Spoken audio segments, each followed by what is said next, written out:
Start there. How are you doing? No, well, I'm doing very well. The leadership of the EFF remains intact. Although his departure was painful, but I got some sense of relief. I don't know why. It was as if I've put down some heavy load. So it's not always that bad things will always produce bad results. Perhaps at times they do produce very good results. So we're fine.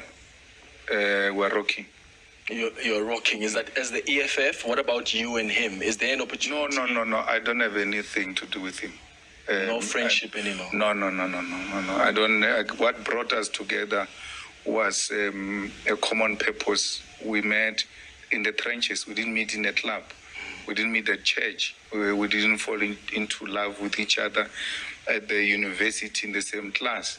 What brought us together was sharing the common agenda for the revolution. And once we start seeing things together, differently, what brought together no longer exists, and there's no need for me to be having any kind of relationship. Yeah.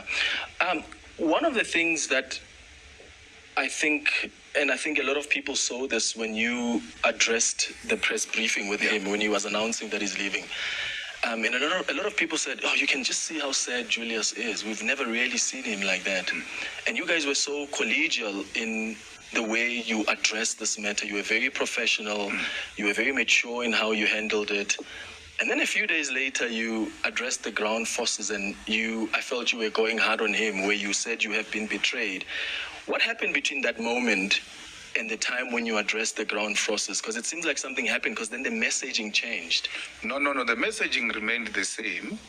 There's a different posture you take when you're in a press conference, like when I'm talking to you now. And when I go to speak in a rally or in a political talk cannot be like some boring history lecture in a lecture room. My responsibility, amongst other things, is to agitate and to instill confidence on the ground forces and say to them, we're still rocking the boat, we're in charge, let's move forward. So there should be a difference between the press conference and the ground forces event. But there's nothing that really is different from what we said. I said to you then, and I might have said it in an emphatic manner at the ground forces rally. I said to you at the press conference that I wouldn't have expected that from a brother. And once I say that, a word for that is betrayal.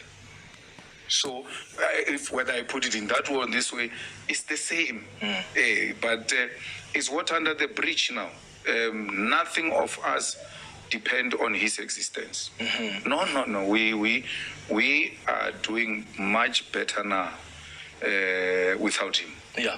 One of the things you said at the press briefing was that this is not allowed even in the EFF constitution, but if he decides that he wants to come back to the EFF, you are going to make an exception for him. Is that offer still on the table? That was a demonstration of me not having anything against him as a person. But the EFF has got a constitution. It has got its own membership. It has heard what I said, and it will decide at that moment if that moment presents itself. But I was simply saying, I've got nothing against this guy. I've not done anything to this guy. And even if he calls on me tomorrow, I'll show up, because I will not have some hangovers but this guy, when he left, this is what happened. No. And that's what I was saying. But we're all governed by the constitution of the EFF, which says if you leave the EFF, you are not allowed to come back. And the leadership of the EFF had a CCT meeting. One after another, they said to me, hey, my guy, we heard you, but not here. So they said no, not here. You can forgive each other there, but not here. The constitution of this organization applies. And I ought to respect that, because I've expressed my views. And the leadership said, hell no. Are you not concerned about how that comes across? Because from what you're saying, this is a decision that you took unilaterally, right? About making an exception even though the constitution that doesn't allow without speaking to the leadership? Do you not think you should have at least discussed it with the leadership and said, hey guys, this guy wants to leave, but because he is, as you've said before, the brainchild of this organization, what do you guys think of this? Because you are a leadership collective. I would imagine Julius Malema himself can't just make exceptions about the constitution of the EFF. Well, a person leaves a day or a night before. We meet, work out the strategy on how we're going to navigate this with him. And the following day, we handle it, professionally in a very good manner, the way you are saying. For the first time, I hear you speaking so well about EFF that you did something professional and in an acceptable manner. So in between that, there is no time for consultation of the highest decision-making body in between the conferences. I'm its president. I should make pronouncement in between because leadership must be provided. But when that leadership meets, it has to rectify what I said. It's the same as the CCT, the Central Command Team. It will take a decision and then goes to a National People's Assembly in December. And then we arrive there, they say, no, that decision was wrong. This is what the leadership should do going forward or should have done. And therefore, we're not accepting this resolution. So we've got our bosses, as it were. But it doesn't mean that I'm confronted with a challenge now. And I have to protect this organization, which I did to the best of my ability. And that's why it's still standing today. Yeah. I have to say, as we wrap up on Floyd, one of the things that particularly surprised me about your posture when you're addressing the ground forces is when you told them to go and check who owns Channel 405 and what relations they've had with, people like Floyd Shivambu, people that have left. And I just thought, that is so below the belt. And I know you've said in the past that when we are in politics, we mustn't be personal. So don't involve my family, don't involve my personal relationships, attack me as a politician. And I just felt, and I could be wrong, I'm interested to hear your view here, if you think you addressed and dealt with that matter correctly, because you basically exposed him about his past relations with someone who owns Channel 405. Do you think that was the right way to deal with it, especially after you guys agreed that they're not going to be personal attacks? Well, I'm happy you know who owns 405. I don't know. I'm happy you know personal relations of people. I don't know. Do not involve me in the bedrooms that have nothing to do with me. I've never said that. And let me reassure, I'm not a coward. If I wanted to say something, I will say it. So I didn't say that. So I'm not responsible for your interpretation. I'm responsible for what I say. And I did not say that. I don't know who owns 405. Go and check the ownership of the 405. Check its posture against the EFF. The same as 403. It has been under scrutiny now as to who owns it and why is it propaganda machinery for the GNU. Now we're going to be told, no, you are below belt because there is a person who owns a 403 and he had a relationship with Steinhazen in the municipality of eThekwini. I don't know that. But I'm just saying you check its ownership. Then you check what is the agenda driven by this station. And that will tell you why the poster they've taken. I mean, we are not shocked by the SABC. I mean, SABC has been very hard on us and pro the other formations, as long as it's not EFF, especially with the question that you are asking me now about this guy who have left the EFF.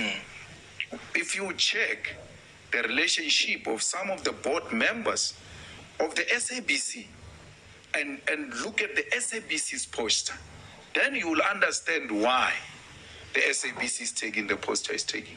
So you ought to know every existing material evidence that will give you direction of where we're going. So, and we've always spoken, even in his presence, about the ownership of 405.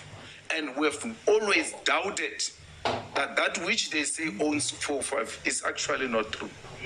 So I don't know. At least today we are getting some answer from you about that. So I just wanted to give you the opportunity to clarify that, because that's at least in my interpretation, which is why I wanted you to at least explain it. Because when you said go check who owns 405 and the relations they've had with the people who have passed, but I'll take your explanation. Do you still expect people to leave and follow Floyd? Because you said that was you said you must expect that fighters, that some people are going to leave and follow him. Do you still think there's some... They're there, and we're looking at them, and they think that we don't know. There comes a season in politics where these things happen, and then you must not be overwhelmed by a season. It's like those people who spend all their money on Christmas Day because it's a festive season. So there's that kind of season which is taking place now. We ought to hold tight and make sure that we remain unshaken. They're there. It doesn't matter what they say from their mouth. It doesn't matter what song they sing. All we know factually is that these people have engaged in a double parking. So the constitution of the EFF says, speak good and defend the organization, both in private and in public. And then you go speak very bad about the organization in private, and then plot its leadership. You know, what is holding some of them is the coming NPA, that they should blackmail us into electing them. And if we don't, they're going to leave. But they are long gone and will not be hurt by that. It doesn't matter what they do. It doesn't matter. So you can say this, but in actual fact, you are engaged in shenanigans that seeks to undermine the unity of organization. And go and praise a leader of another party in an internal meeting of the EFF and still believe that those comrades and fighters will view you as one of their own. Yeah. So sometimes it helps the unity and the image of the organization not to engage in the expulsion of people. You just allow them to self-destruct. And that way you gain an upper hand. That nobody didn't expel them. They left on their own. Yeah, which they will do. Yeah, and that brings me then into the People's Assembly, because you're mentioning something about the threat that some of them are making, that maybe if they don't get elected, then they're going to somehow use some influences to try and bargain for positions. Are you expecting the People's Assembly in December to be a bruising contest for the EFF? Not where I'm in charge. I'm in charge now. And I'm going to make sure that I defend the unity of this organization and its existence. I do not care of any critique that will come because it's disappointed from EFF that emerges united in Nazareth. EFF is not going to die in Nazareth. We're going to a conference, we're going to account, we're going to elect leadership. We are one of the few organizations that do that. And even when we try to protect that internal democratic process, we're still called dictators. But people say they will never go to conference. People say, yeah, they appoint leaders. No one tells them anything. They get praised everywhere. EFF is the only one that gets told, no, you can't do this. We're going to do what we think it is in the interest of the EFF, and we don't care who says what. We care about the branches of the EFF now. Yes, this is the period where we must defend our movement and not listen to our detractors. We have to defend the EFF. And the bad thing with the constitution of the EFF, and like any other constitution, it doesn't deal with the period of infiltration. What happens when the organization faces infiltration? The organization has got its own president. And the good thing with our president is that he's a founder of this organization.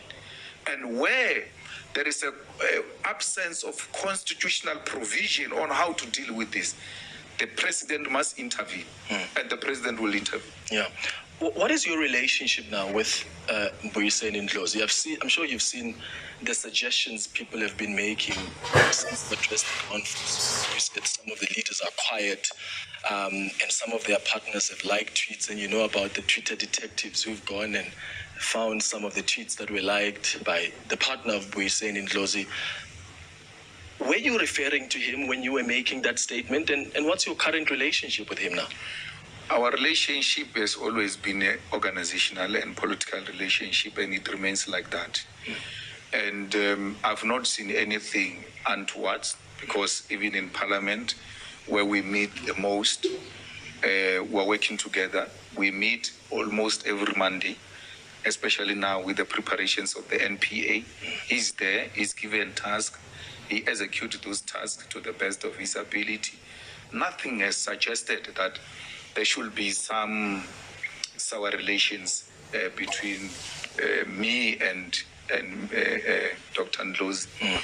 But you ought to be aware that when we speak in the political event, people will always try to align the messaging with certain individuals. So meaning they will try to give it a face, even if there is no face, and then try to drive a wedge. And where you find the weak leadership, they go separate ways. But there are leaders who in the EFF, and they know themselves, and for the sake of the unity of our organization, we shouldn't be speaking about their names, who have kept quiet. Including and have Ndlozi. I mean, Ndlozi has not said anything about Floyd since he left, between Floyd leaving and you addressing the ground forces. He has said something, unless you're saying he didn't say it to you, the media people. If you asked him, if anyone asked him, I've never heard him being asked about that. On Twitter? But because you said there are certain leaders who are busy tweeting, who always tweet, but now they're quiet. It's his choice. I mean, I'm happy you are able to see that he has not tweeted. I have not been checking that. So all I'm saying is that he has expressed himself about this matter.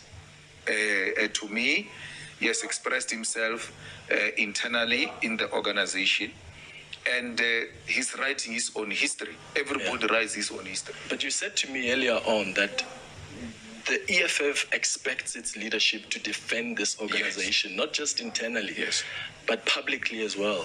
He hasn't done that. He has done that. Publicly. He has done that. He has been at the occasions where the organization ought to be defended, and he defended the organization. Even on the issue of Floyd. Well, I've not heard him say anything about the issue of Floyd, but the Constitution does not say on Floyd, defend the EFF internally and externally. It says the organization has to be defended both in private and in public. So if he has chosen not to say anything on Floyd, it doesn't mean he has not defended the organization. Where he gets an opportunity, which he does very well in Parliament, he defends the integrity and the image of the EFF. Yeah. The Mail and Guardian reported earlier this month that there are some EFF provincial leaders that are calling for the party's constitutional change to abolish the deputy positions. Is that something that you think can work well in the organization? Well, that suggestion came to me, but I've never been in an organization where there's no deputy president. So I'm very reluctant to do or agree with things that I don't know. So some people were saying to me, we need to establish the union, trade union, but we can't establish two organizations at the same time, because now I've never been in a union. So if there are comrades who are going to establish a union, and we can see it's a genuine union, it's not someone trying to resolve this issue of unemployment by forming a union, we'll support that. I've not listened to a real political persuasion as to why we should abolish the issue of deputy president, because you are irritated by what Floyd did. That is not objective. So you can't make rules based on Floyd for future leaders of the EFF who have not done anything wrong to the EFF. So you can be angry now with Floyd and be angry with whatever that he was occupying, and then say, no, he must go with everything. No. It's what irritated you now but it can't be a long-term solution. What happens if Julius Malema is unable to discharge this responsibility tomorrow? It means we're going to kill each other on that evening, because there is no one who the Constitution then immediately mandate that where the president is incapable of discharging his responsibilities, you have to come in. Yeah. So that creates a room for serious contestation and potential split in the organization if the Constitution does not resolve what needs to happen going into the future. Yeah. Deputy president is not succession. Being deputy president does not mean you're going to be president. Being deputy secretary general does not mean you're going to be secretary general. So you deputize in the absence of those you are deputizing. You are not even an assistant. You're not an assistant president. You are a deputy. You've got your own responsibilities. And you get assigned certain things. You don't interfere with what your principal is responsible for. Yeah, and in terms of succession in the organization, and I know names are being bandied around now. Some people feel Mbuyiseni Ndlozi should contest Secretary General, the position of Deputy President. What confidence do you have in the current leadership and the possibility that they may return, including yourself, as it is? Are you more open to, as a Democratic Party, obviously you allow anybody to contest positions. I just want to get your thoughts on the current leadership and the possibility of them returning, being re-elected, and also some of the names that are being mentioned to occupy the position of leadership in the EFF. I think they all qualify. If it's the names that you have given to me now, the current leadership of the EFF is well capable. Our Secretary General is at the center of what we're going through now as an organization in defense of the EFF. He has been steering the ship. He has been ensuring that these branch meetings, regional meetings, and eventually provincial meetings take place in an orderly and disciplined manner, and they do take place, that the administration of it is proper. And where he has been called upon to defend our organization, he has never been ashamed, not for a day, for associating with us. So why would I have a problem with the Secretary General of the EFF? They can remove him if they want to. But if they come to ask me, I will express my view, that I don't agree with that view. And, tribalists work in different ways. The fact that now the threat comes from MK, they now want to assume that every Zulu is a threat, and that includes our Secretary General, who has not for a single moment, not for a day, demonstrate that he belongs to a certain tribe or push ethnic politics or tribalistic politics. At times, we even forget and speak to each other in our home tongue. And remember later that, no man, this comrade, you can see that he's lost. Like, this comrade Ghana doesn't know this language. And then he does the same because we don't see tribe amongst ourselves. And therefore, Marshall is not going to be destroyed on the basis that there is a party that comes from or is strong. No, it comes from there anyway. It comes from KZN. And therefore, because Marshall is from KZN, he must be killed. I must also be killed. Marshall is even in a much better position. This party that you are saying comes from KZN, got 45% in KZN. I come from a province where the ANC got 73%. So if we're using that, I must be the first one to be shot down before you go to Marshall. Yeah, well, and I'm glad you're expressing your view about the Secretary General position. What about the Deputy President position? There's no Deputy President. He left. Yeah, so I've got nothing to do with Free that. for all. So it has always been like the position of the President. Clement, you guys make a terrible mistake, and that's what you don't critique with the rest of these people, and then you do that with us. In the EFF, if you talk succession, I'm going to finish reading my political report and organizational report, treasurer's report. We are done. Then Electoral Commission comes and say, guys, thank you for your service for the past 5 years. You can now step down. We get removed from the stage to go and sit with delegates there. In between that period and the nomination, there is no president of the EFF. Ordinary members only. We're just ordinary members there. Can you say that about Mapantiti? Can you say that about Action SA? Can you say that about the rest of these people? Action SA hasn't had a conference yet. And MK says, hey, don't even try those things here. Yeah. But they are the darlings of everyone. Malema is going to be told, you must now step down so that nominations can take place. That weight, none of these parties have ever had. Yet, they are not dictators. They are not called all sorts of names, which we accept because we represent a direct opposite agenda of what the establishment is actually looking for. Yeah, and I won't speak for the rest of the media, but for this show, we did criticize. In fact, my comment a week ago was about parties that are not even planning to have elect. And I referenced the EFF as the best example because you were founded in 2013, 2014 already. You had an elective conference. You indicated that branches that didn't get 10% of the vote share won't be allowed to participate at the conference.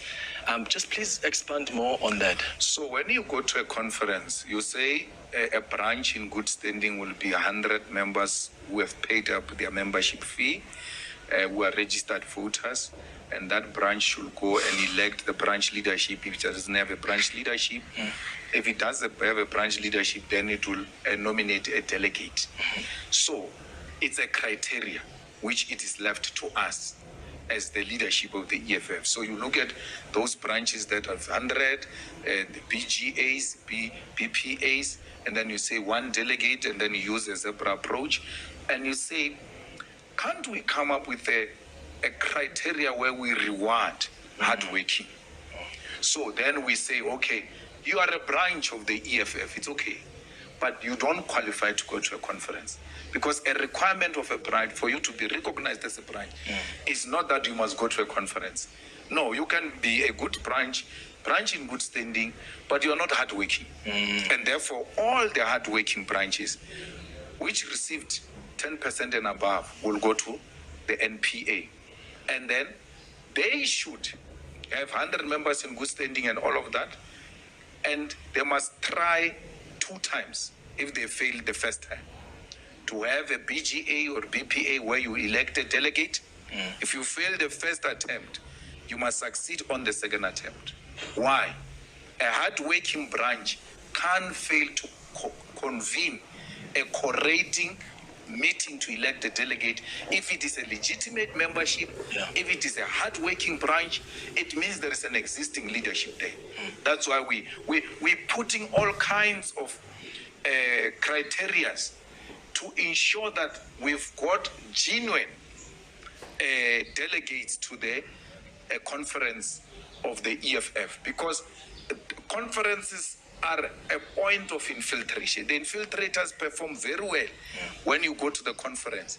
So you ought to put mechanisms in place to make sure that you've got the best at our conference. So our conference is going to be a leadership forum. It's going to be a conference of the best of the EFF in the whole of South Africa, who would have met the difficult test and went through the eye of a needle. Yeah, speaking of a difficult test, I remember at the last conference you spoke about the need to build a private school in Alex. Remember that? Yes. And you had said to the delegates, if we don't do that and we fail to do that in the next 5 years, then we're useless. You must vote us out. Have you been able to do that? We bought a land. We couldn't find a land in Alexander. We bought a land in Magaliesberg.